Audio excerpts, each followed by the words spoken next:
Kampus Sekolah Tinggi Agama Islam atau STAI Darul Hikmah Kabupaten Aceh Barat kembali melaksanakan kegiatan wisuda mahasiswa Angkatan 4 sebanyak 38 mahasiswa. Rapat senat terbuka tahun ini dilaksanakan di Aula Kantor Bapeda Melabuh. Dalam rapat senat tersebut juga turut dihadiri Wakil dan Sekretaris Kopartais Wilayah 5 Aceh, Asisten Administrasi Umum Sedakap, perwakilan Polres dan Kodim, serta orang tua para mahasiswa yang wisuda.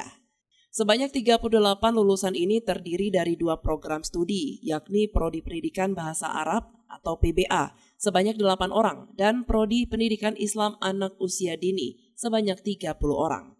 Sementara jumlah mahasiswa dengan lulusan terbaik atau cum laude sebanyak 23 orang, dari Prodi PBA 6 orang dan 14 orang dari Prodi Pendidikan Islam Anak Usia Dini.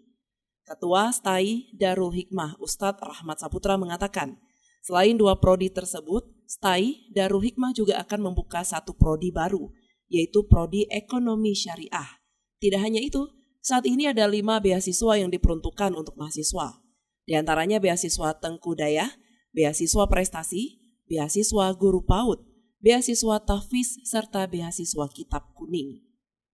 Ustadz Rahmat Saputra juga berharap agar para wisudawan ini tidak hanya menjadi sarjana pendidikan yang unggul, tetapi juga dapat menebar manfaat dan berkontribusi penuh untuk masyarakat.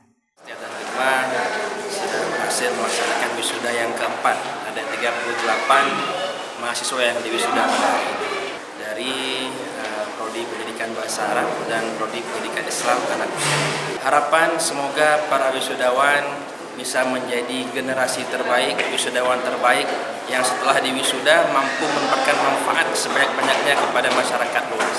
Tidak hanya menjadi sarjana pendidikan yang unggul, tapi juga yang mampu kontribusi penuh untuk masyarakat dan membawa pendidikan di Aceh Barat lebih baik lagi. Dari Aceh Barat, Orion Saputra melaporkan untuk Puja TV Aceh.